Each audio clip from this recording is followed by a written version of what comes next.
नमस्ते, जय हिंद साथियों। आप तमाम दोस्तों का आपके अपने YouTube चैनल सक्सेस प्लेटफॉर्म 2591 पे स्वागत है। दोस्तों, इस वीडियो में हम आरबीडी के सेट नंबर 11 को डिस्कस करेंगे, जिसके अंतर्गत जीके और जीएस के प्रश्न को साथियों डिस्कस किया जाएगा। इसके अलावा अगर बात करें तो हम लोगों ने साथियों टारगेट किया है, जो आपको टारगेट बता देते हैं। एक तो ऑलरेडी आपका आरबीडी का सेट प्रैक्टिस सेट चल रहा है। दूसरा साथियों प्लेटफॉर्म का वॉल्यूम 1, इसका भी साथियों सेट प्रैक्टिस अभी चल रहा है। इस दो बुक को हम लोग कंटिन्यू लेके चल रहे हैं। इसके बाद हम लोग साथियों आपका प्लेटफॉर्म रुक्मणी प्रकाशन का जो है उसी का वॉल्यूम 2 का साथियों सेट प्रैक्टिस करेंगे। आप यहाँ पे देख रहे हैं यह वॉल्यूम 2 जो है उसमें कुल साथियों 20 आपका प्रैक्टिस सेट दिया हुआ है। इस 20 प्रैक्टिस सेट को हम लोग इस दोनों सेट को कंप्लीट करने के बाद करेंगे। फिर इसके बाद साथियों अगर बात की जाए तो फिर हम लोग रुक्मणी प्लेटफॉर्म के जो कि क्वेश्चन बैंक है, देखिए 12 सेट का क्वेश्चन बैंक है। आप लोगों की तरफ से डिमांड आया था कि सर क्वेश्चन बैंक होना चाहिए, तो इसे भी साथियों हम लोग कवर करेंगे। इसको भी हम लोग पूरी डिस्कस करेंगे। फिर इसके बाद हम लोग नेक्स्ट आएंगे आपका किरण पब्लिकेशन का बुक है, बिहार एसएससी का सेट प्रैक्टिस है, जिसमें साथियों कुल 30 सेट प्रैक्टिस दिए गए हैं। यानी कि जितने भी साथियों हमसे संभव हो पाएगा उस सारे टेस्ट सीरीज को, यानी कि जितने भी प्रैक्टिस सेट की अगर बात करें उन सारे प्रैक्टिस सेट को हम लोग यहाँ से सॉल्व करने का प्रयास करेंगे। बस आप लोगों को इस चैनल के साथ कंटिन्यू जुड़े रहना है और इस चैनल को पूरा वायरल कर देना है पूरी तरीके से साथियों। अपने फ्रेंड्स और फैमिली ग्रुप में जो भी बिहार एसएससी की तैयारी करते हैं उनके बीच इसे साथियों फैला देना है, शेयर करना है। और इसके करने के बाद फिर हम आगे आएंगे तो आपका ज्ञान बिंदु का सेट प्रैक्टिस है। इतने सारे कंटेंट अपने पास है और आपको साथियों कोई भी मैगजीन खरीदने की ज़रूरत नहीं है, एक्स्ट्रा पैसा आपको खर्च करने की ज़रूरत नहीं है। आपको इसी प्लेटफॉर्म पर यह सारे सेट प्रैक्टिस आपको 1 बाय 1 करके हम लोग यहाँ पे कवर करेंगे और आपका भी साथियों कंप्लीट सेट प्रैक्टिस हो जाएगा, तो एक्स्ट्रा कॉस्टिंग से भी आप बच जाएंगे। फिर इसके बाद हम लोग बिहार एसएससी की तैयारी के लिए फिर से एक एडिटोरिया का है साथियों, इसे भी साथियों हम लोग कंप्लीट करेंगे, जिसमें कुल 15 सेट है जैसा कि आप देख रहे हैं। तो बारी बारी करके हम लोग इतने सेट प्रैक्टिस कर लेंगे, यानी कि आप एग्जामिनेशन के लिए बिल्कुल आप यहाँ से टेंशन फ्री हो जाएंगे। इतना सेट प्रैक्टिस करने के बाद साथियों अगर आपका एग्जामिनेशन बेहतर ना जाए तो बहुत ही गलीमत की बात है। आप इतने अगर सेट प्रैक्टिस को यहाँ से कंप्लीट कर लेते हैं तो आपका एग्जामिनेशन में साथियों एक सीट जो है, एक सीट आपका कंफर्म रहेगा। आप एक सीट यहाँ से अपना रिजर्व कर पाएंगे। तो हमारे चैनल के साथ एग्जामिनेशन तक ज़रूर जुड़े रहेंगे और साथियों नोटिफिकेशन को आप जाइएगा बेल आइकन को प्रेस करके ऑल नोटिफिकेशन को ऑन ज़रूर कर लीजिएगा। इस तरीके से तमाम सेट प्रैक्टिस को यहाँ पे हम लोग कवर करेंगे। और साथियों आप सभी लोगों का इस चैनल से जुड़ने के लिए बहुत बहुत धन्यवाद। तो चलिए सीधे चलते हैं प्रश्नों की तरफ। बहुत समय हम लोगों ने यहाँ पे कंज्यूम किया, बहुत ही समय हम लोग आपको, चूँकि साथियों इंट्रोडक्शन जब तक आपको नहीं देंगे, क्या टारगेट है क्या प्लान है, अगर आप इससे शेयर नहीं करेंगे तो आप अवगत नहीं हो पाइएगा। और बहुत से स्टूडेंट थोड़ा इधर उधर भटक जाते हैं, 2 सेट इधर से किए, 3 सेट उस चैनल से किए। उसमें या तो साथियों आप मुझे फॉलो करें या किसी अदर चैनल को फॉलो करें, किसी एक को फॉलो करके उसके सिलेबस के अकॉर्डिंग आप चले, ना तो आपका कोई भी सेट छूटेगा और ना ही साथियों आपका कोई अनकम्प्लीट रहेगा। तो आप एक बार फिर से कहूँगा कि आप हमारे चैनल के साथ ज़रूर जुड़ें। अगर अभी तक वीडियो को साथियों शेयर नहीं किया है, चैनल को सब्सक्राइब नहीं किया है तो ज़रूर सब्सक्राइब करें। और हम आपको विश्वास दिलाते हैं कि आपका एग्ज़ामिनेशन, आपका सेट प्रैक्टिस इतना बेहतरीन हो जाएगा कि आप जैसे एग्ज़ामिनेशन में जाएंगे आपको आंसर अपने मुंह पर याद रहेगा। तो चलिए शुरुआत करते हैं प्रश्न संख्या 1 से। पहला प्रश्न है, निम्नलिखित में से कौन सा बंदरगाह या टर्मिनल प्रशांत महासागर में स्थित नहीं है। 4 ऑप्शन है अपने पास, एक योकोहामा, दूसरा आपका रियो डी जेनेरियो, संघाई और सिडनी। यहाँ पे अगर बात करें तो प्रश्न में कह रहा है कि कौन सा जो बंदरगाह है वह प्रशांत महासागर में स्थित नहीं है। तो यह आपका रियो डी जेनेरियो ब्राज़ील साथियों प्रशांत महासागर में स्थित बंदरगाह नहीं है। यह साथियों ब्राज़ील में स्थित एक बंदरगाह है जो कि अटलांटिक महासागर में स्थित है। यह साथियों कहाँ पे है, अटलांटिक महासागर में, अटलांटिक महासागर में स्थित है।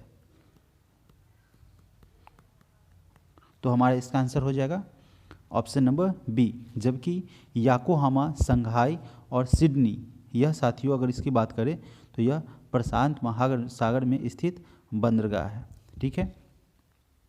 प्रश्न संख्या 2, मिड एयर रिफ्यूलिंग यानी कि हवा में ईंधन भराई इसके बिना एक बार में ब्रह्मोस से लैस सुखोई 30 की रेंज कितने किलोमीटर है। देखिए सुखोई 30 जो है साथियों, उसमें यह पहला विमान, लड़ाकू विमान बना है जो इतने भारी मिसाइल जो कि ब्रह्मोस है उसको लैस करने वाला, यूँ कहिए तो पहला बना है। और साथियों हवा में बिना ईंधन के भरे यह अधिकतम 1500 किलोमीटर तक जो है वह जा सकता है। इसकी रेंज जो है, मारक क्षमता कहते हैं इसे, मारक क्षमता 1500 किलोमीटर तक है बिना हवा में दोबारा ईंधन भरे। तो इसका आंसर हो जाएगा ऑप्शन नंबर ए। प्रश्न संख्या 3, रानी की वाव या क्वींस स्टेपवेल नदी के तट पर डैश नदी के तट पर स्थित एक यूनेस्को विश्व धरोहर स्थल है। रानी का वाव जो है वह साथियों सरस्वती नदी पर स्थित है। ठीक है। और इसे यूनेस्को द्वारा विश्व धरोहर सूची में शामिल किया गया है। यह साथियों गुजरात में पड़ता है। यह जो है गुजरात में पड़ता है, सरस्वती नदी के तट पर यह स्थित है। इस बावड़ी का चित्र जो है अगर आप देखेंगे इसका तो 100 रुपये का करेंसी है नोट, 100 रुपये का जो नोट है उस पे रानी का वाव आपको अंकित मिलेगा। प्रश्न संख्या 4, चौथे नंबर प्रश्न में कह रहा है कि चंदेल राजवंश के किस राजा ने कंदरिया महादेव मंदिर का निर्माण करवाया था। तो यह थे धंगदेव, जो कि चंदेल राजवंश के शासक हुआ करते थे, राजा, और उन्होंने कंदारिया महादेव मंदिर का निर्माण करवाया था। प्रश्न संख्या 5, पाँचवें नंबर प्रश्न में पूछा गया है कि आपतित किरण, आपतित बिंदु पर लंब किरण और परावर्तित किरण सभी क्या होते हैं, सभी जो है वह डैश अवस्थित होती है, समान, ऊर्ध्वाधर, भिन्न समतल पर या विकर्णतः। तो यह जो है समान समतल पर साथियों अवस्थित होती है। अगर बात करें परावर्तन के यानी कि रिफ्लेक्शन के फर्स्ट रूल्स की, प्रथम नियम की, तो उसके अनुसार जो है आपतित किरण, परावर्तित किरण और आपतन बिंदु पर अभिलंब जो है वह एक ही समतल में स्थित होते हैं। अभिलंब परावर्तन तक के लंबवत होता है। प्रश्न संख्या 6, दिल्ली सल्तनत के दौरान निम्नलिखित में से किस प्रकार का एकत्र किया जाता है, किस प्रकार का कर साथियों, टैक्स की अगर बात करें तो किस प्रकार का टैक्स दिल्ली सल्तनत के दौरान एकत्र किया जाता था, लिया जाता था। तो यह था साथियों खराज कर। ऑप्शन नंबर ए यहाँ से हमारा करेक्ट आंसर हो जाएगा। खराज कर, भूमि कर, यह सब वसूल किया जाता था जब दिल्ली डायनेस्टी थी, दिल्ली सल्तनत हुआ करता था, उस दौरान खराज कर और साथियों खराज कर के अलावा जो कि भूमि कर था, भूमि कर भी यह देखिए खराज कर की अगर बात करें तो यह आपका भूमि कर से संबंधित था। ठीक है, इस ऐसा भी कह सकते हैं, और यह वसूल किया जाता था। तुगलक काल में सबसे ज़्यादा खराज वसूल किया जाता था। खराज कर जो है वह तुगलक डायनेस्टी में सबसे ज़्यादा वसूल किया जाता था। प्रश्न संख्या 7, सातवें नंबर प्रश्न में कह रहा है कि भारत में संविधान सभा के चुनाव डैश में हुए थे। भारत में संविधान सभा का चुनाव जुलाई 1946 में हुआ था। भारत में यह जो है अप्रत्यक्ष रीति के द्वारा इसका चुनाव 4 जुलाई 1946 को हुआ था। प्रश्न संख्या 8, द ग्रेट बैरियर रीफ जो कि यूनेस्को का विश्व धरोहर स्थल भी, यानी कि यूनेस्को द्वारा इसे विश्व धरोहर सूची में शामिल किया गया है। तो यह द ग्रेट बैरियर रीफ कहाँ पे स्थित है, तो यह आपका साथियों ऑस्ट्रेलिया में पड़ता है। ठीक है, द ग्रेट बैरियर रीफ एक प्रवाल भित्ति है, यह जो है एक प्रवाल भित्ति है और इसे यूनेस्को द्वारा वर्ल्ड हेरिटेज साइट में नामांकित किया गया है, सूचित किया गया है और इसे 1981 में वर्ल्ड हेरिटेज साइट में नामित किया गया था।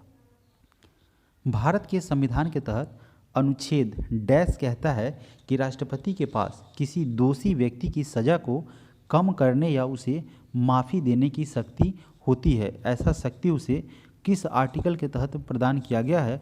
तो यह है आर्टिकल 72। अनुच्छेद 72 जो है वह भारतीय संविधान के धारा अनुच्छेद 72 के तहत राष्ट्रपति किसी भी व्यक्ति को अगर सज़ा मिला है तो उसकी सज़ा को वह या तो कम कर सकता है, चाहे तो उसे साथियों उसकी सज़ा को कम कर देगा या सज़ा से माफ़ कर सकता है।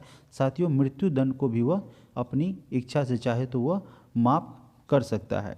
प्रश्न संख्या 10, सर्प नौका दौड़ यानी कि स्नेक बोट रेस निम्नलिखित में से किस त्योहार की एक अनूठी विशेषता है? तो सबसे पहले अगर बात करें तो यह आपका केरल में मनाया जाता है और यह साथियों ओणम के अवसर पर मनाया जाता है और इस दौरान जो है वह सर्प नौका दौड़ करवाने का वहाँ पर एक विशेष महत्व है। इस त्यौहार पर केरल में सर्प नौका दौड़ जो है वह करवाई जाती है।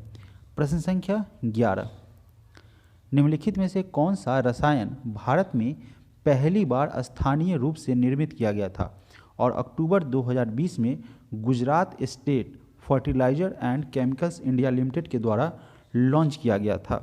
तो देखिए यह रसायन जो है था बोरेनेटेड कैल्शियम नाइट्रेट। इस बोरेनेटेड कैल्शियम नाइट्रेट को भारत में पहली बार अस्थायी रूप से निर्मित किया गया था और अक्टूबर 2020 में Gujarat state fertilizer and chemicals India limited के द्वारा इसे लॉन्च किया गया था। प्रश्न संख्या 12, नवंबर 2020 में भारत और डैश ने संयुक्त रूप से रुपए कार्ड के चरण 2 का शुभारंभ किया। तो यह किया गया था साथियों भारत और भूटान के द्वारा। भारत के प्रधानमंत्री नरेंद्र मोदी के द्वारा भूटान के नागरिकों को भारत में जो भुगतान है पेमेंट का सुविधा प्रदान करने के लिए रुपए कार्ड के सेकेंड टर्म का दूसरे चरण का शुभारंभ किया गया था। प्रश्न संख्या 13, विद्युत सेल के प्रतीकों में मोटी छोटी रेखा डैश से निरूपित करती है? तो यह जो है ऋणात्मक टर्मिनल को दर्शाती है इस छोटी और मोटी रेखा के द्वारा। ऑप्शन नंबर बी, इन सेल को बार बार उपयोग में लिया जा सकता है। प्रश्न संख्या 14, अल्ट्रासोनिक तरंगों की आवृत्ति जो है वह कितनी होती है, जिसे साथियों पराश्रव्य तरंगों के नाम से हम जानते हैं? तो इसकी क्षमता जो होती है 20 किलो हर्ट्ज से अधिक होती है। ऑप्शन नंबर डी हमारा करेक्ट आंसर हो जाएगा। और इसी अल्ट्रासाउंड किरणों के कारण चमगादड़ जो है अपना शिकार करते हैं और साथियों अपना रास्ता भी बदलते हैं, अपने आने वाली सामने की वस्तुओं को इसी पराश्रव्य तरंगों के द्वारा जो है वह अपनी दिशा निर्धारण करते हैं। प्रश्न संख्या 15, किसकी अध्यक्षता वाले राष्ट्रीय किसान आयोग ने यह सुझाव दिया था कि कृषि फसलों के लिए न्यूनतम समर्थन मूल्य MSP यानी कि मार्जिनल स्टैंडर्ड प्राइस उत्पादन की भारित औसत लागत से कम 50% अधिक होना चाहिए था? प्रश्न को फिर से पढ़ लीजिए। कह रहा है कि किसी की अध्यक्षता में एक गठित हुआ था, उसमें राष्ट्रीय किसान आयोग ने यह सुझाव दिया कि कृषि फसलों के लिए जो न्यूनतम समर्थन मूल्य है उसका उत्पादन की भारित औसत लागत में कम से कम 50% अधिक होना चाहिए। तो यह MS स्वामीनाथन की अध्यक्षता में किसान आयोग के द्वारा इसमें सुझाव दिया गया था, जो कि न्यूनतम समर्थन मूल्य में बढ़ोतरी के लिए सुझाव दिया गया था। तो ऑप्शन नंबर ए हमारा यहाँ से करेक्ट आंसर हो जाएगा। प्रश्न संख्या 16, सुदीरमन कप निम्नलिखित में से किस खेल से संबंधित है? सुदीरमन कप का संबंध बैडमिंटन खेल से है। तो ऑप्शन नंबर बी हमारा करेक्ट आंसर हो जाएगा। अगर हम बात करें साथियों तो देखिए बैडमिंटन आपका इंडोनेशिया का नेशनल गेम है। भारत का साथियों वैसे तो ऑफिशियली कोई नेशनल गेम नहीं है। अगर आप उसे कहें तो कई बार आपको सुनने में लगेगा, डाउट में रहेगा कि भाई हॉकी हमारा राष्ट्रीय खेल है। तो साथियों राष्ट्रीय खेल के रूप में इसे मान्यता अभी तक नहीं मिली है। ठीक है, आप देख लीजिएगा, हॉकी जो है उसे नेशनल गेम के रूप में मान्यता नहीं मिली है। यहाँ पे कोई भी नेशनल गेम नहीं है। प्रश्न संख्या 17, ईसाई समुदाय के द्वारा जीसस क्राइस्ट के जन्म के उत्सव के रूप में मनाया जाने वाला वार्षिक त्यौहार क्रिसमस निम्न में से किस तारीख को मनाया जाता है? क्रिसमस को 25 दिसंबर को मनाया जाता है, सेलिब्रेट किया जाता है, क्योंकि ईसाइयों के द्वारा इस दिन साथियों ईसा मसीह का बर्थ हुआ था, जन्म हुआ था। प्रश्न संख्या 18, भारतीय विद्रोह की शुरुआत 10 मई 1857 को मेरठ से हुई थी और यह कब खत्म हुआ था? तो यह खत्म हुआ था, समाप्त हुआ था 20 जून 1858 को ग्वालियर में। 1857 के भारतीय स्वतंत्रता संग्राम की अगर शुरुआत की बात करें तो 10 मई 1857 को हुआ था मेरठ के बैरकपुर छावनी से। ठीक है, मंगल पांडे वहाँ का एक सैनिक था, उन्हीं के द्वारा इसको शुरू किया गया था और सबसे अंत में विद्रोह 20 जून 1858 को ग्वालियर में हुआ था। यह विद्रोह असफल रहा इस कारण से क्योंकि इसमें एक सुनियोजित ढंग से वेल प्लान नहीं किया गया था। कभी किसी दूसरे क्षेत्र में यह आंदोलन शुरू हुआ तो फिर कभी वहाँ बंद हुआ तो वहाँ, यानी कि एक सुनियोजित ढंग से पूरे जगह एक साथ इस आंदोलन की शुरुआत नहीं हुई। इस कारण से साथियों यह आंदोलन असफल रह गया था। प्रश्न संख्या 19, वायसराय लॉर्ड कर्जन ने डैश में बंगाल का विभाजन किया था। लॉर्ड कर्जन के द्वारा 1905 में साथियों बंगाल विभाजन किया गया था। प्रश्न संख्या 20, 20वें नंबर प्रश्न में कह रहा है कि निम्नलिखित में से कौन every vote counts the story of India's election इस पुस्तक के लेखक है? तो साथियों इस पुस्तक को जो है वह नवीन चावला के द्वारा लिखा गया। नवीन चावला भारतीय निर्वाचन आयोग के निर्वाचन आयुक्त हैं। इन्होंने निर्वाचन आयुक्त रखते हुए every vote counts the story of India selection पुस्तक की रचना की।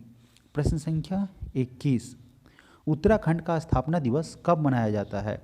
तो उत्तराखंड राज्य का स्थापना अगर बात करें तो उत्तराखंड राज्य की स्थापना जो है वह आपका 9 नवंबर को हुआ था। ऑप्शन नंबर सी हमारा यहाँ से करेक्ट आंसर हो जाएगा। और यह उत्तराखंड जो है साथियों वह 9 नवंबर 2000 में अलग हुआ था।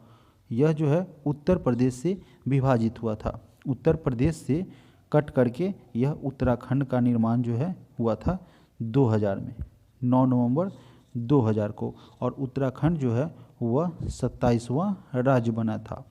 उत्तराखंड 27वां राज्य बना था। प्रश्न संख्या 22, 22वें नंबर प्रश्न में कह रहा है कि निम्नलिखित में से किस यौगिक को नॉर्वेजियन सॉल्टपीटर भी कहा जाता है? किस यौगिक को? तो इसका आंसर हो जाएगा कैल्शियम नाइट्रेट। कैल्शियम नाइट्रेट जिसे नॉर्गे साल्टपीटर, नॉर्वेजियन साल्टपीटर कहते हैं। यह एक अकार्बनिक यौगिक होता है जिसका सूत्र जो है CaNO3 होल 2 होता है। CaNO3 होल 2 होता है। प्रश्न संख्या 23, निम्न में से कौन सी हिमाचल प्रदेश की एक मार्शल नृत्य शैली है जो तलवारों के साथ की जाती है? तो यह नृत्य शैली जो है वह खरैती है। खरैती हिमाचल प्रदेश की एक मार्शल नृत्य शैली है जो तलवारों के साथ की जाती है। प्रश्न संख्या 24, सामान्यतः गर्म महासागरीय धाराएं डैश के निकट उत्पन्न होती है और ध्रुवों की ओर गतिमान होती है। तो यह उत्पन्न जो है वह भूमध्य रेखा पर होती है। सामान्यतः यानी कि नॉर्मली अगर जो गर्म धाराएं हैं, गर्म महासागरीय धाराएं हैं, वह जो है भूमध्य रेखा के निकट उत्पन्न होती है और ध्रुव की ओर यह गतिमान होती है। प्रश्न संख्या 25, 25 नंबर प्रश्न कह रहा है कि भारत के कितने राज्यों की सीमा सिक्किम से जुड़ी हुई है? तो कुल साथियों एक सीमा जो है, भारत राज्य की एक सीमा जो है वह सिक्किम के साथ लगती है। इसकी सीमा जो है वह दक्षिण पश्चिम वेस्ट बंगाल, ठीक है ना, वेस्ट बंगाल से लगती है, यानी कि पश्चिम बंगाल से लगती है। और यह अपनी अंतर्राष्ट्रीय सीमा दक्षिण पूर्व में भूटान से लगती है। इसकी अंतर्राष्ट्रीय सीमा की अगर बात करें तो यह साथियों दक्षिण पूर्व में इसकी सीमा, अंतर्राष्ट्रीय सीमा की अगर बात करें तो यह भूटान से लगती है और पश्चिम में यह नेपाल के साथ और उत्तर पूर्व में चीन के साथ लगती है। प्रश्न संख्या 26, अनुच्छेद 19 के तहत गारंटीकृत सभी मौलिक अधिकार भारत के संविधान के किस अनुच्छेद के तहत स्वचालित रूप से निलंबित हो जाते हैं? तो यह निलंबित होते हैं अनुच्छेद 352 के तहत। Option number C. ऐसा तब होता है कि देखिए जब जो है आपातकाल की स्थिति उत्पन्न होती है। ठीक है, अनुच्छेद 19 के तहत गारंटीकृत जितने भी मौलिक अधिकार फंडामेंटल राइट किसी भी नागरिक के लिए उपलब्ध हैं या दिए गए हैं, वह धारा 352 के तहत इसे यह जो है स्वचालित रूप से निलंबित हो जाते हैं। अगर हम बात करें फंडामेंटल राइट की साथियों, तो यह भाग 3 में 12 से लेके 35 तक यह मौलिक अधिकार का वर्णन किया गया है।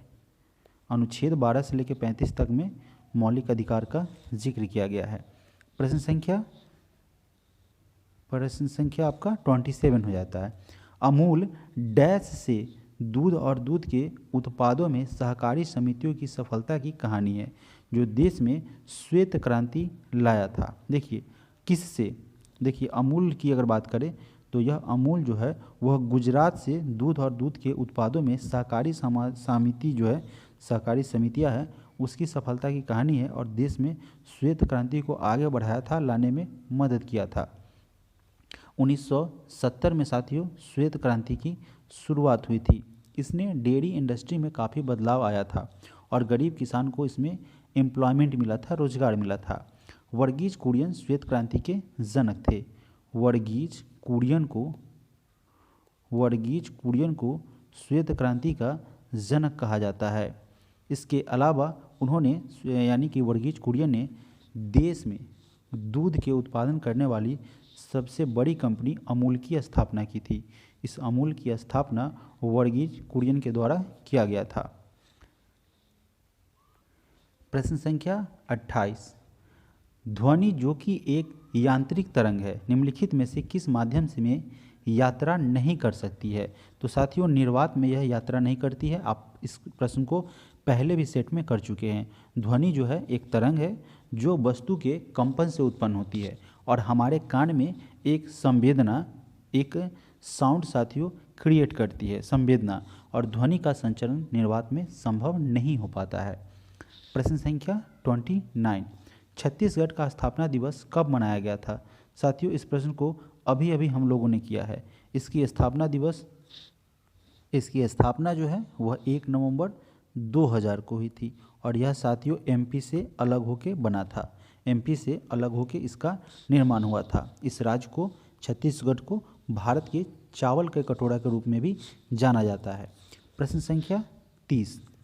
2018 में गोल्ड कोस्ट, देखिए प्रश्न कह रहा है कि 2018 में गोल्ड कोस्ट में आयोजित किए गए आखिरी राष्ट्रमंडल खेलों के लिए आधिकारिक शुभंकर यानी कि मास्कॉट जो है वह कौन था?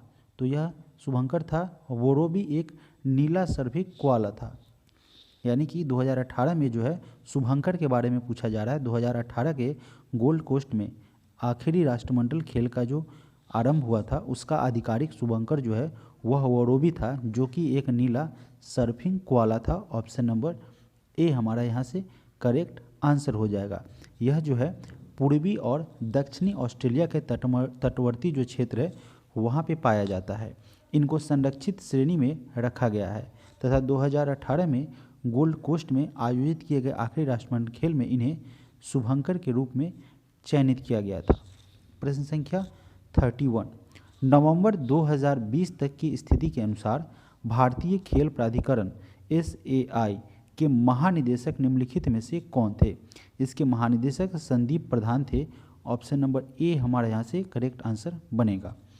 युवा एवं खेल मंत्रालय में भारतीय खेल प्राधिकरण के महानिदेशक संदीप प्रधान का कार्यकाल 2 साल तक साथियों इंक्रीज कर दिया गया है। 2 साल तक जो है वह इनका कार्यकाल बढ़ा दिया गया है। नवंबर 2020 की स्थिति के अनुसार भारतीय खेल प्राधिकरण की स्थापना 25 जनवरी 1984 को इसकी स्थापना हुई थी और इसका हेडक्वार्टर यानी कि मुख्यालय की बात करें तो दिल्ली में स्थित है। न्यू दिल्ली कह सकते हैं आप, न्यू दिल्ली में स्थित है। प्रश्न संख्या 32। निम्नलिखित में से कौन सी श्रीलंका की पहली आधिकारिक भाषा है? श्रीलंका की पहली आधिकारिक भाषा सिंहली है। सिंहली ओनल बिल 1956 सिलोन अब श्रीलंका की पहली सरकार, श्रीलंका की जो सरकार है उसके द्वारा पारित एक अधिनियम है और इसके तहत सिंहली को देश की आधिकारिक भाषा बनाया गया है। प्रश्न संख्या 33। 33 नंबर प्रश्न में कह रहा है कि लैक्टोमीटर, हाइड्रोमीटर और जहाज़ों और पनडुब्बियों को डैश के आधार पर डिजाइन किया गया है। तो साथियों इसको जो है वह आर्किमिडीज के सिद्धांत पर डिज़ाइन किया गया है। आर्किमिडीज के सिद्धांत को साथियों यह फॉलो करता है। यह सिद्धांत यानी कि आर्किमिडीज का सिद्धांत जो है वो हमें किसी वस्तु के उत्प्लावन बल और वस्तु द्वारा विस्थापित द्रव के भार के बराबर होता है, ऐसा आर्किमिडीज का सिद्धांत हमें बताता है। और इसी आधार पर साथियों इसका निर्माण किया गया है लैक्टोमीटर, हाइड्रोमीटर और जहाज़ों का। ऑप्शन नंबर ए यहाँ से आपका करेक्ट आंसर बनेगा। प्रश्न संख्या 34 नंबर प्रश्न में साथियों हम लोग तो पूरा प्रश्न करेंगे ही करेंगे, आप साथियों लाइक जरूर कीजिए और वीडियो को शेयर जरूर कीजिए। निम्नलिखित में से किसे प्राकृतिक संरक्षण के लिए अंतर्राष्ट्रीय संघ IUCN के द्वारा तेजी से लुप्तप्राय प्रजातियों में से एक घोषित किया गया है? किस प्राकृतिक संरक्षण के लिए अंतर्राष्ट्रीय संघ इसके द्वारा लुप्तप्राय प्रजातियों में से एक घोषित किया गया है? तो किसको साथियों? तो 34 का आंसर हो जाएगा giant African snail. Giant African snail की अगर लैंड स्नेल की बात करें तो एक बड़े भूमि घोंघे की एक प्रजाति है। यह जो है घोंघे की एक प्रजाति है। इसे प्राकृतिक संरक्षण के लिए अंतर्राष्ट्रीय संघ IUCN इसके द्वारा इसे लुप्तप्राय प्रजातियों में घोषित किया गया है। प्रश्न संख्या 35 दारा शिकोह अंततः उत्तराधिकार के युद्ध सामूगढ़ की लड़ाई में डैश से हार गया था। तो इसमें औरंगजेब के द्वारा उसे मुंह की खानी पड़ी थी, यानी कि औरंगजेब ने दारा शाह को पराजित किया था, जो कि साथियों 29 मई 1658 के बीच इन दोनों के मध्य जो है यह युद्ध हुआ था। और यह साथियों त्रियुद्ध था, 3 लोगों के बीच, संयुक्त सेनाओं के बीच था, जो कि एक था आपका दारा शिकोह और औरंगजेब तथा मुराद बख्श की संयुक्त सेना के बीच 29 मई 1658 को साथियों युद्ध हुआ था। और इसमें दारा शिकोह जो है उसको हाथी पर बैठा हुआ न देखकर उसकी सेना में हलचल मच गया, भगदड़ मच गया, और इससे जो है जिसके कारण दारा शिकोह युद्ध हार गया। क्योंकि अमूमन दारा शिकोह जो है वह हाथी पर बैठकर युद्ध करने आया करता था। अब चूंकि उसकी सेना ने उसे हाथी पर नहीं देखा तो भाई उसे लगा कि भाई दारा शिकोह या तो मारा गया होगा, है ना, ऐसा ही लगा होगा, जिस कारण से उसे क्या हुआ, उसके सैनिक में भगदड़ मच गई और वह युद्ध हार गया था। प्रश्न संख्या 36 लाला लाजपत राय डैश के एक सक्रिय सदस्य थे। लाला लाजपत राय जो है वह आर्य समाज के एक सक्रिय सदस्य के रूप में साथियों कार्यरत थे। आर्य समाज की स्थापना जो है वह स्वामी दयानंद सरस्वती के द्वारा किया गया था। प्रश्न संख्या 37 पलासी नाम का एक छोटा सा गांव जिसे पलासी के युद्ध के लिए जाना जाता है, जो ईस्ट इंडिया कंपनी और नवाब सिराजुद्दौला के बीच लड़ा गया था, किस नदी के किनारे साथियों यह लड़ाई लड़ी गई थी? तो यह आपका भागीरथी नदी के तट पर 23 जून 1757 को 23 जून साथियों 1757 को बंगाल के नवाब सिराजुद्दौला, उसकी सेना और अंग्रेज जो थे इंग्लिश, तो उनके सेनापति रॉबर्ट क्लाइव के मध्य जो है यह भागीरथी नदी के तट पर पलासी की लड़ाई लड़ी गई थी। इसमें बंगाल के नवाब सिराजुद्दौला जो है वह पराजित हुए थे। प्रश्न संख्या 38 हरियाणा में हर वर्ष सूरजकुंड शिल्प मेला किस महीने में आयोजित किया जाता है? तो इसे हरियाणा में साथियों प्रत्येक फरवरी के समय इसे यहाँ पे आयोजित किया जाता है, यह सूरजकुंड शिल्प मेला। ऑप्शन नंबर बी हमारा यहाँ से करेक्ट आंसर हो जाएगा। और यह जो मेला होता है वह विश्व का सबसे बड़ा शिल्प मेला होता है, ऐसा कह सकते हैं साथियों, चूँकि यह जो है सबसे बड़ा विश्व का कह सकते हैं, विश्व का सबसे बड़ा मेला है, सबसे बड़ा मेला नहीं, शिल्प मेला, सबसे बड़ा साथियों शिल्प मेला है। इसे साथियों हरियाणा के फरीदाबाद में आयोजित किया जाता है। इसका साथियों यह जो है प्रतिवर्ष फरवरी महीने में इसे आयोजित किया जाता है, और यह जो है आपको 15 दिनों तक चलने वाला मेला होता है। यह मेला जो है 15 दिनों तक चलता है। प्रश्न संख्या 39 निम्नलिखित में से किसने 1 सितंबर 2020 को भारत के एक चुनाव आयुक्त के रूप में पदभार ग्रहण किया था। यानी कि यह पदभार जो है कह रहा है कि एक चुनाव आयुक्त के रूप में किसने ग्रहण किया था, तो यह ग्रहण किया गया था राजीव कुमार के द्वारा 1 सितंबर 2020 को। राजीव कुमार ने भारत के मुख्य चुनाव आयुक्त के रूप में पदभार ग्रहण किया था। उसके बाद राजीव कुमार ने 1 सितंबर 2021 को नीति आयोग के उपाध्यक्ष का पद ग्रहण किया और वर्तमान में मई 2022 से सुमन बेरी नीति आयोग के उपाध्यक्ष का पदभार संभाल रहे हैं। प्रश्न संख्या 40, मधु के लिए मधुमक्खियों और छत्तों का पालन और रख रखाव करना क्या कहते हैं साथियों? यह एपीकल्चर के नाम से जाना जाता है। ऑप्शन नंबर बी हमारा यहाँ से करेक्ट आंसर हो जाएगा। आपसे एग्जामिनेशन में प्रश्न पूछेगा कि मधुमक्खियों के पालन को किस विज्ञान के नाम से जानते हैं या किसके अंतर्गत आता है, तो यह हो जाएगा आपका एपीकल्चर। प्रश्न संख्या 41, केंद्रीय गृह मंत्री अमित शाह ने हाल ही में किस शहर में बलिदान स्तंभ के निर्माण का उद्घाटन किया है? अमित शाह के द्वारा साथियों जम्मू कश्मीर के श्रीनगर में बलिदान स्तंभ का निर्माण किया गया। बलिदान स्तंभ श्रीनगर स्मार्ट सिटी परियोजना का एक हिस्सा है और यह उन शहीदों को श्रद्धांजलि के रूप में कार्य करता है जिन्होंने देश के लिए अपने जीवन का बलिदान दिया। प्रश्न संख्या 42, 8वां वैश्विक फार्मास्यूटिकल गुणवत्ता शिखर सम्मेलन 2023 किस शहर में आयोजित किया गया है? इसका आयोजन साथियों मुंबई में किया गया था। इसका आयोजन डॉक्टर मनसुख मंडाविया के द्वारा मुंबई में 8वीं वैश्विक फार्मास्यूटिकल गुणवत्ता शिखर सम्मेलन 2023 को संबोधित करते हुए साथियों इसकी आधारशिला रखी गई।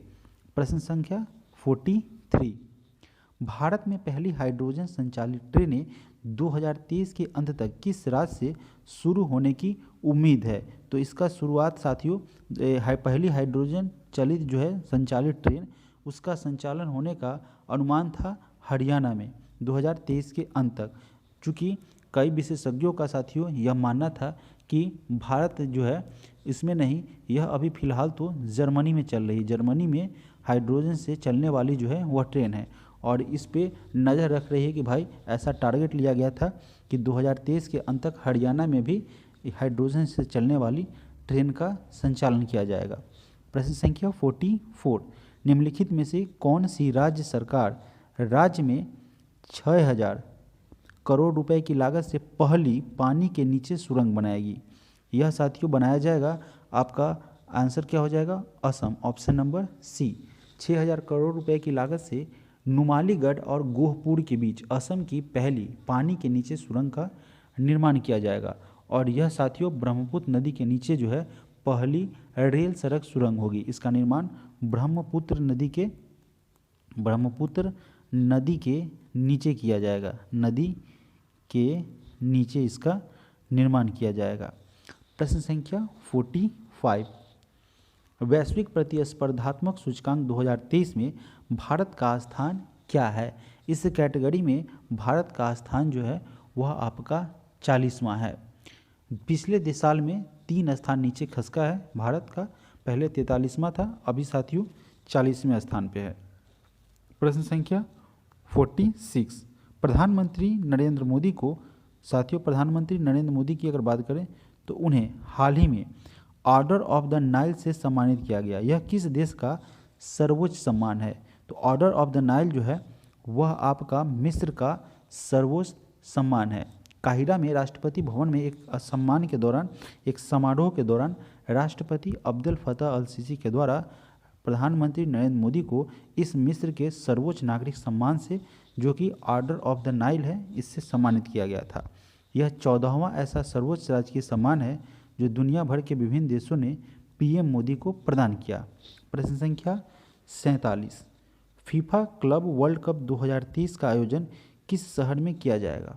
फीफा क्लब वर्ल्ड कप 2023 का आयोजन जेद्दा में किया जाएगा जो कि साथियों सऊदी अरब में पड़ता है। सऊदी अरब में का एक शहर है जेद्दा, वहाँ पे फीफा क्लब वर्ल्ड कप 2023 का आयोजन किया जाएगा। यह कहाँ पे पड़ता है? सऊदी अरब में पड़ता है, सऊदी अरब का यह शहर है।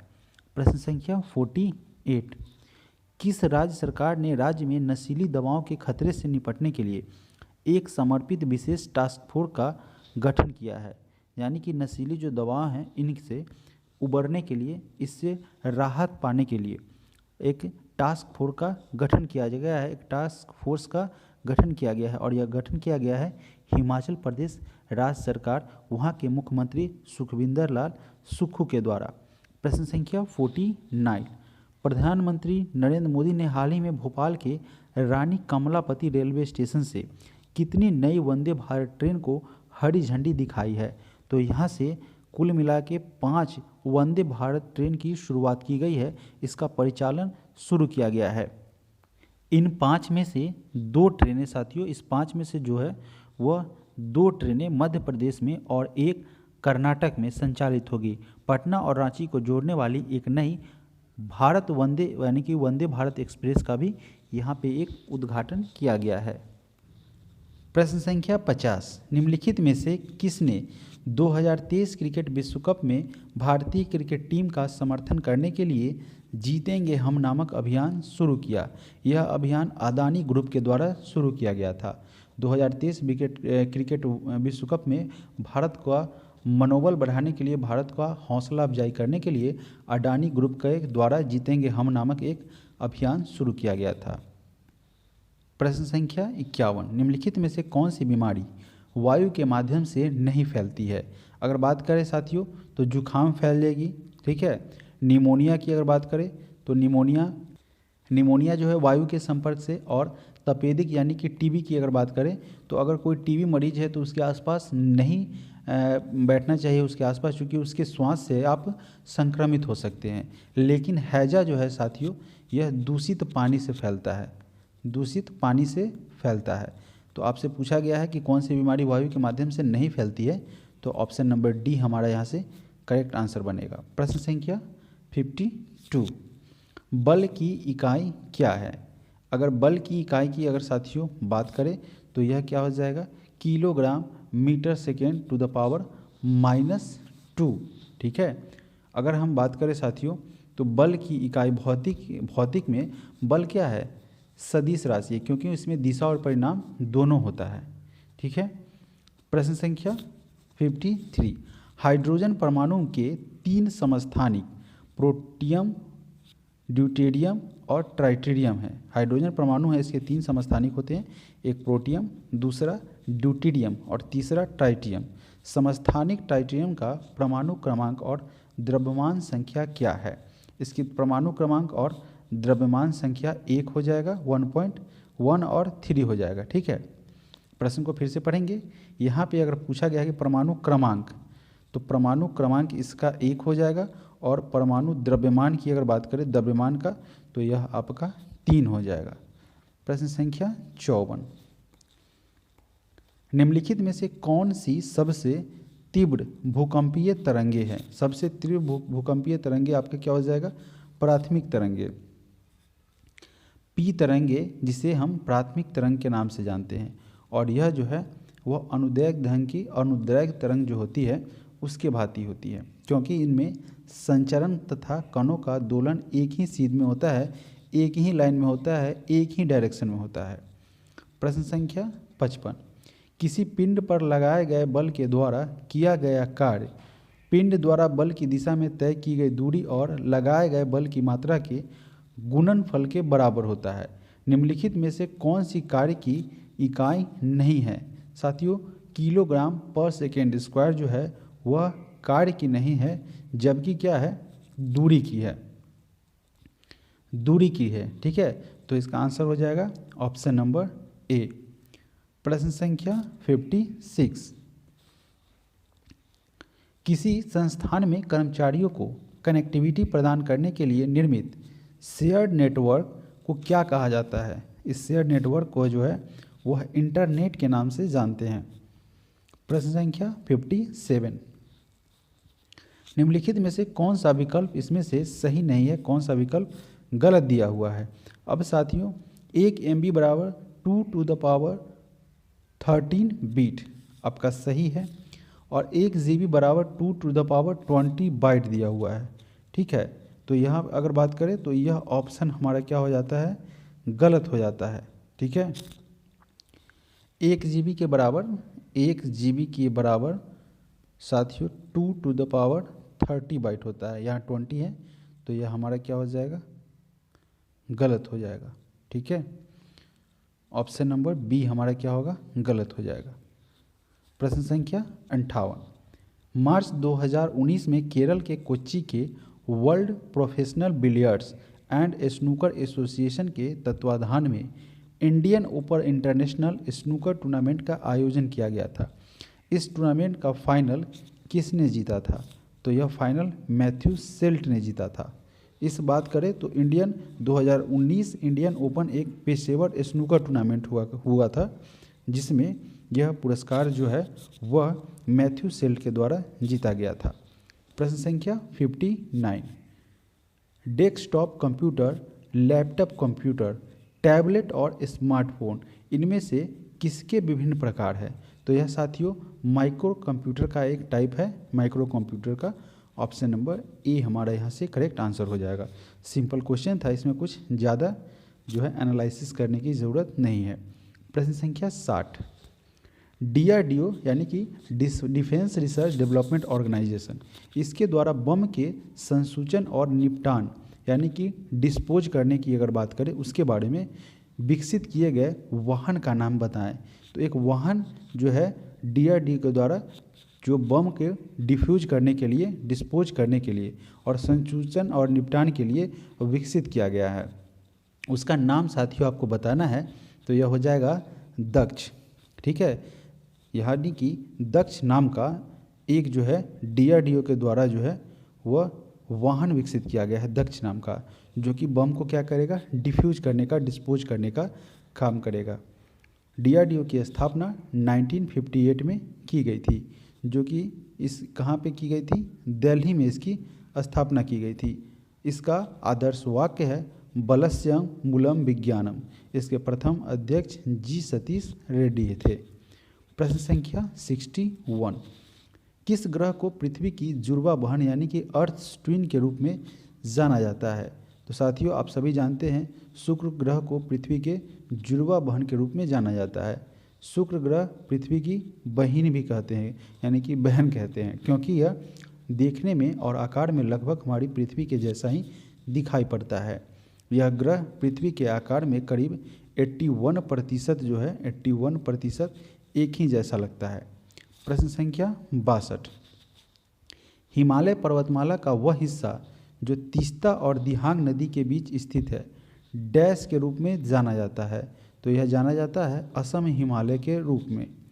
असम हिमालय तीस्ता और दिहांग नदियों के बीच स्थित है और यह पर्वत तंत्र मुख्य रूप से 3 समांतर श्रेणी, एक महान हिमालय, दूसरा आपका मध्य हिमालय और तीसरा आपका शिवालिक हिमालय से मिलकर बना हुआ है, जो कि पश्चिम से पूरब की ओर एक चाँप की आकृति में लगभग 2400 किलोमीटर की लंबाई में फैला हुआ है।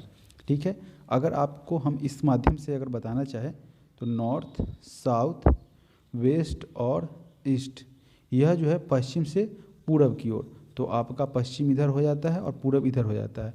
तो यहाँ पर एक चाँप की आकृति के हिसाब से यह क्या हुआ है, फैला हुआ, और इसकी रेंज जो है वह 2400 किलोमीटर है। प्रश्न संख्या 63, पृथ्वी पर मौजूद ध्रुवीय बर्फ के आवरण के संकुचन का गहन निगरानी करने हेतु नासा के द्वारा प्रक्षेपित उपग्रह का नाम बताइए। तो यह उपग्रह है IC यानी कि IceSat-2। इसका निर्माण जो है वह मौजूद जो ध्रुवीय बर्फ है उसके आवरण के संकुचन का निगरानी करने के लिए, उसका गहन देखभाल करने के लिए, निगरानी का मतलब उस पर नज़र रखने के लिए नासा के द्वारा इस IceSat-2 का जो है निर्माण किया गया है। प्रश्न संख्या 64, सोल ऑफ न्यू मशीन। प्रश्न कह रहा है कि सोल ऑफ न्यू मशीन इस नामक पुस्तक के लिए कौन सा पुरस्कार प्रदान किया गया था? इस पुस्तक के लिए जो है वह पुलित्जर पुरस्कार दिया गया था। ऑप्शन नंबर ए हमारा यहाँ से करेक्ट आंसर हो जाएगा। कीडर के द्वारा लिखित और 1981 में प्रकाशित एक गैर काल्पनिक पुस्तक है। जो जिसका शीर्षक है सूल ऑफ न्यू मशीन। प्रश्न संख्या 65, किस मंदिर को काला पैगोडा के नाम से जाना जाता है? साथियों, कोणार्क के सूर्य मंदिर को काला पैगोडा के नाम के से भी एक अन्य नाम से भी इसे जाना जाता है। सूर्य जो है, कोणार्क का सूर्य मंदिर वह सूर्य देवता को समर्पित एक मंदिर है जो भारत के पुरी के पास स्थित है। पुरी के पास यह स्थित है। यह ओडिशा की मध्यकालीन वास्तुकला का एक अनोखा नमूना है जिसे 1984 में यूनेस्को के द्वारा विश्व धरोहर सूची में शामिल किया गया था। प्रश्न संख्या 66, पाचन तंत्र के इनमें से किस अंग की आकृति अंग्रेजी वर्णमाला के अक्षर जे के समरूप होती है, यानी कि जे के जैसा वह आकार में देखने में लगता है? तो यह हो जाएगा अमाशय। अमाशय की आकृति जो है वह अंग्रेजी के अल्फ़ाबेट जे की भांति मिलता है। प्रश्न संख्या 67, निम्नलिखित पदार्थ समूहों में से कौन सा केवल अजैव निम्नकरणीय पदार्थों का समूह है? तो यह है आपका प्लास्टिक, डीडीटी और बेकेलाइट। यह जो है वह अजैव निम्नकरणीय पदार्थों का एक प्रकार है। प्रश्न संख्या 68, रेडियोधर्मिता की एसआई इकाई क्या है? यानी कि रेडियोधर्मिता की एसआई इकाई की अगर बात करें तो यह हो जाएगा बेकरेल। विद्युत धारिता की इकाई फैराडे है। विद्युत धारिता की अगर बात करें तो विद्युत धारिता की इकाई आपका फैराडे है। विद्युत धारिता की इकाई फैराडे है। क्यूरी भी एक रेडियोधर्मिता की इकाई है। यह जो है आपका रेडियोधर्मिता की इकाई क्यूरी है। प्रश्न संख्या 69 नंबर प्रश्न में कह रहा है कि रॉबर्ट हुक के द्वारा कोशिका की खोज किस प्रकार की गई थी?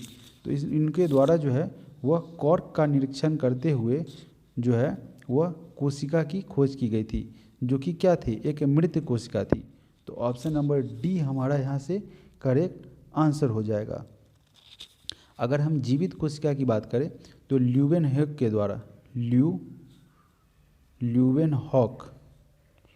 ल्यूवेनहॉक है, उसने साथियों जीवित कोशिका को पहली बार देखा था।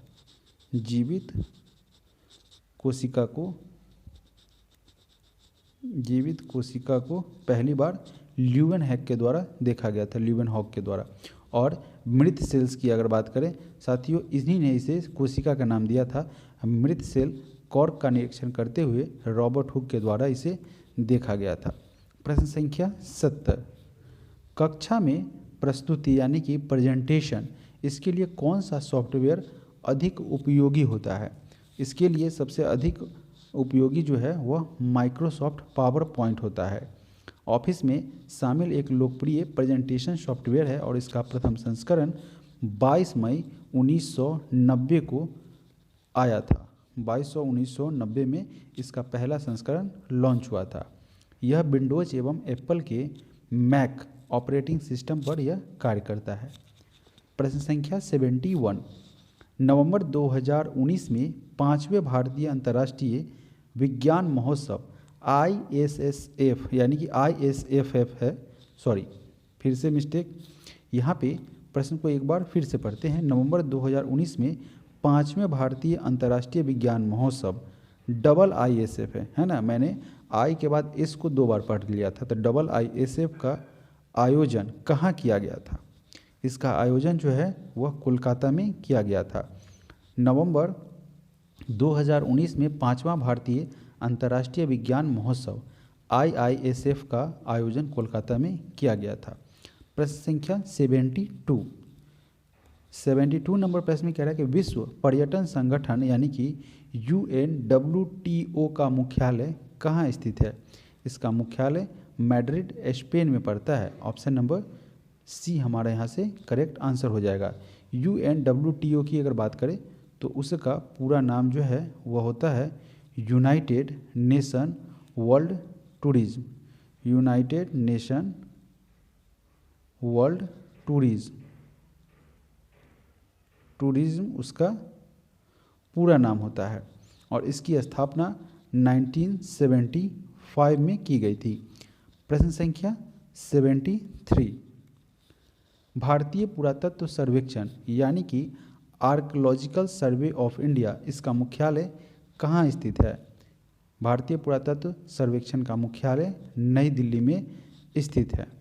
यह जो है भारत की सांस्कृतिक विरासतों के पुरातत्वीय अनुसंधान और संरक्षण के लिए एक प्रमुख संगठन है।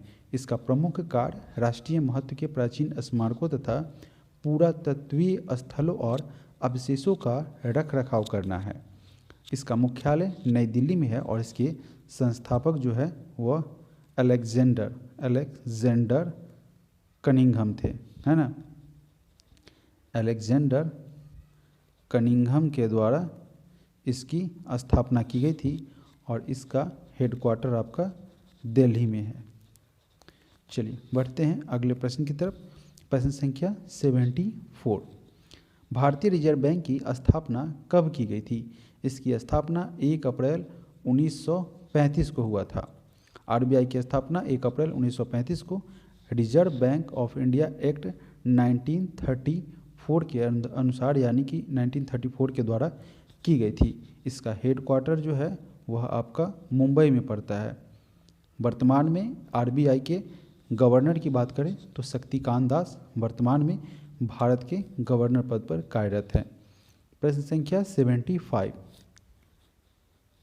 75 नंबर प्रश्न में पूछा गया है कि बंगाली साहित्यकार रविंद्रनाथ टैगोर वर्ष डैश में अपने गीतांजलि नामक कविता संग्रह के लिए साहित्य का नोबेल पुरस्कार जीतने वाले पहले भारतीय बने थे।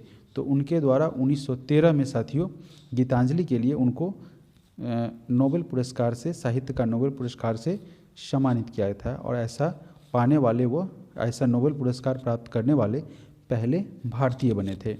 प्रश्न संख्या 76 नंबर प्रश्न में कह रहा है कि वर्ष 2008 में भारतीय अंतरिक्ष अनुसंधान संगठन यानी कि Indian Space Research Organisation ISRO ने भारतीय वायु क्षेत्र में हवाई जहाज़ों को सही ढंग से लैंड करने में मदद करने के लिए GPS aided geo augmented navigation यानी कि गगन प्रणाली विकसित करने के लिए किसके साथ एग्रीमेंट किया है, किसके साथ अनुबंध किया है? तो इसके लिए अनुबंध किया गया है भारतीय विमानन प्राधिकरण के द्वारा। ऑप्शन नंबर सी हमारा यहाँ से करेक्ट आंसर हो जाएगा। प्रश्न संख्या 77। राष्ट्रपति रामनाथ कोविंद ने 15 मार्च 2019 को किस स्थान पर नवाचार एवं उद्यमिता महोत्सव फाइन का उद्घाटन किया है? तो उनके द्वारा गुजरात यानी कि गुजरात के गांधीनगर में रामनाथ कोविंद के द्वारा 15 मार्च 2019 को किया गया था जब वे राष्ट्रपति थे। उनके द्वारा 2019 में यहाँ पे नवाचार एवं उद्यमिता महोत्सव गांधीनगर यानी कि गुजरात के गांधीनगर में इसका शुभारंभ किया गया था, शिलान्यास किया गया था, इसकी आधारशिला रखी गई थी। प्रश्न संख्या 78 नंबर प्रश्न में साथियों पूछा गया है कि जिन तत्वों में धातुओं और अधातुओं के बीच मध्यवर्ती गुण होता है उन्हें उपधातु यानी कि मेटलॉइड कहा जाता है। निम्नलिखित में से किसे उपधातु मेटलॉइड के रूप में जाना जाता है? तो यह हो जाएगा जर्मेनियम। जर्मेनियम जो है उसे उपधातु के रूप में जाना जाता है और आवर्त सारणी में उपधातुओं की संख्या 7 है। प्रश्न संख्या 79 में कह रहा है कि अशोक तर्क सिद्ध रूप से प्रारंभिक भारत के सबसे प्रसिद्ध शासक थे जिसने कलिंग पर विजय प्राप्त की। वे डैश के पोते थे? तो वह चंद्रगुप्त मौर्य के पोते थे। 79 का हमारा ऑप्शन नंबर बी यहाँ से करेक्ट आंसर बन जाएगा। चंद्रगुप्त मौर्य का पोता था अशोक। चक्रवर्ती सम्राट अशोक विश्व प्रसिद्ध एवं शक्तिशाली भारतीय मौर्य राजवंश के महान सम्राट थे। सम्राट अशोक का पूरा नाम देवनामप्रिय अशोक मौर्य था। उन्हें देवनामप्रिय की भी उपाधि दी गई थी और लोगों के द्वारा दी गई थी। उनका राज्यकाल 269 ईसा पूर्व से 232 ईसा पूर्व तक उनका राज्यकाल था। प्रश्न संख्या 80। स्टार्टअप इंडिया भारत सरकार की एक मुख्य पहल है। इसे किस वर्ष प्रारंभ किया गया था अथवा साथियों आरंभ किया गया था? तो इसे 2016 में जनवरी 2016 को साथियों जनवरी 2016 को इसे शुरू किया गया था। और एग्जैक्ट डेट की बात करें तो 16 जनवरी 2016 को प्रधानमंत्री नरेंद्र मोदी के द्वारा स्टार्टअप इंडिया का आधारशिला रखी गई थी। भारत सरकार का एक प्रमुख अभियान था स्टार्टअप इंडिया। प्रश्न संख्या 81, भारत का राष्ट्रीय वृक्ष कौन सा है? तो साथियों यह हो जाएगा बरगद, हमारा करेक्ट आंसर बनेगा ऑप्शन नंबर ए। बरगद के पेड़ को अगर देखेंगे तो देखिए इसको एक अन्य नाम से भी जानते हैं, एक वैज्ञानिक नाम का है, तो इसका वैज्ञानिक नाम है फाइकस बेंगालेसिस। फाइकस बेंगालेसिस जो है इसका वैज्ञानिक नाम है बरगद का। और इसकी जो शाखा निकलती है वह एक फिर से नीचे ज़मीन से लगेगी और लगेगा कि भाई यह शाखा नहीं क्या है, एक पेड़ की भांति ही यह फिर बड़ी हो जाएगी। बरगद जो है, बरगद को राष्ट्रीय वृक्ष के रूप में 22 जुलाई 1947 में मान्यता दी गई थी राष्ट्रीय वृक्ष के रूप में। अगला प्रश्न, प्रश्न संख्या 82, संगीत नृत्य एवं नाटक की राष्ट्रीय अकादमी संगीत नाटक अकादमी भारत गणराज्य के द्वारा स्थापित पहली राष्ट्रीय कला अकादमी थी। यह अकादमी कहाँ स्थित है? तो यह आपका भोपाल में पड़ता है। संगीत नाटक अकादमी जो है वह भारत सरकार के द्वारा इस्टेब्लिश किया गया था।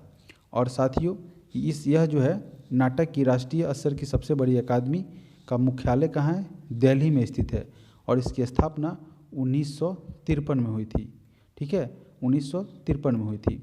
इसका आंसर क्या हो जाएगा? नई दिल्ली। भोपाल जो लग गया था वो गलत लग गया था। 1953 में साथियों इसकी स्थापना की गई थी।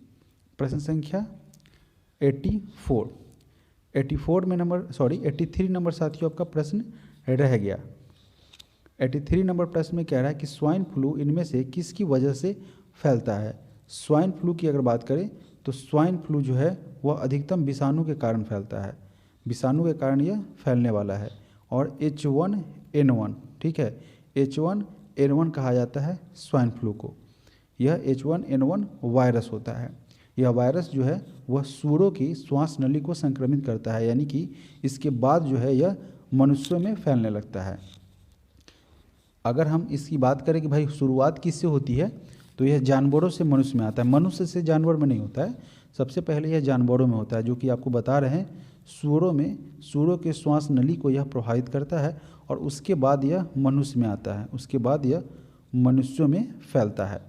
प्रश्न संख्या 84, कौन सा देश प्रस्तावित तापी गैस पाइपलाइन का हिस्सा नहीं है?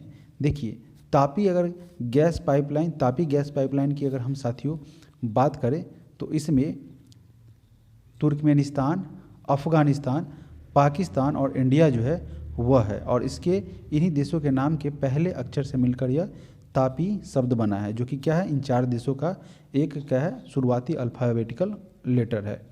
ठीक है, जैसे मान लीजिए TAP और I हो गया है ना, तो यह आपका हो जाएगा T for Turkmenistan, A for Afghanistan, P for Pakistan और I फॉर इंडिया। हमारा आंसर क्या था? कौन सा देश प्रस्तावित तापी गैस लाइन पाइप का हिस्सा नहीं है? तो साथियों भारत है, तुर्कमेनिस्तान है, अफ़गानिस्तान है, ईरान इसका हिस्सा नहीं है। तो ऑप्शन नंबर हमारा यहाँ से साथियों B हो जाएगा। अंतिम प्रश्न इस सेट का GK GS की अगर बात करें उसका, चूँकि रीजनिंग और मैथ का प्रश्न अभी रह गया है, तो हम लोगों ने सबसे पहले टारगेट किया है कि पहले GK GS को कंप्लीट करेंगे, उसके बाद अदर प्रश्नों, अदर सेक्शन में रीजनिंग और मैथ में जाएंगे। प्रश्न संख्या 85 में क्या कह रहा है कि इनमें से किस पूर्व भारतीय टेस्ट क्रिकेटर को विकेट कीपिंग के लिए नहीं जाना जाता है? यहाँ पे देखिए किसे एक विकेट कीपर को, यानी कि कौन से क्रिकेटर ने विकेट कीपिंग का कार्य नहीं किया हुआ था, एज ए विकेट कीपर नहीं खेले होंगे, तो हमको यहाँ से ऑप्शन में से ढूंढना है। FM engineer, Farokh Mohammed engineer, यह विकेट कीपर थे। ठीक है, अगर इसके बाद बात करें NS तम्हाने, तो यह भी साथियों आपका क्या थे, एक विकेट कीपर थे। और PG जोशी भी विकेट कीपर के रूप में खेल चुके हैं। BS चंद्रशेखर साथियों वह जो है भागवत सुब्रमण्यम चंद्रशेखर थे। इन्होंने पहला test match England cricket team के खिलाफ 21 जनवरी 1964 को खेला था और ये अपने समय में मुख्य रूप से लेग ब्रेक गेंदबाजी करते थे, लेग स्पिनर थे। तो इन्होंने साथियों विकेट कीपिंग नहीं की। हमारा आंसर हो जाएगा ऑप्शन नंबर डी। साथियों इस तरीके से सेट नंबर 11 कंप्लीट हुआ। सेट नंबर 20 तक हमें कंप्लीट करना है और फिर प्लेटफॉर्म का वॉल्यूम 1 कंप्लीट करना है। और शुरू में मैंने आपको बताया था इंट्रोडक्शन में कि हम लोग यहाँ से कुल मिला के 6 सेट को कंप्लीट करेंगे, 6 बुक को कंप्लीट करेंगे। और साथियों किसी में 30 सेट है, किसी में 20 सेट है, किसी में साथियों आपका 15 सेट है और किसी में 12 प्रैक्टिस सेट है। और इस तरीके से अगर आप करते जाएंगे, किसी में 24 है और किसी में साथियों किसी में 24 है और किसी में फिर से 30 है। तो समझ लीजिए इतना सेट प्रैक्टिस करने के बाद आपकी तैयारी किस लेवल की हो जाएगी। तो आप इस चैनल को अभी तक साथियों सब्सक्राइब नहीं करें तो ज़रूर सब्सक्राइब करें, वीडियो को लाइक करें और अधिक से अधिक शेयर करने का प्रयास करें। मिलते हैं आपको अगले वीडियो में, आपसे मिलेंगे सेट नंबर 12 के साथ। तो आप सभी लोगों को तब तक के लिए जय हिंद।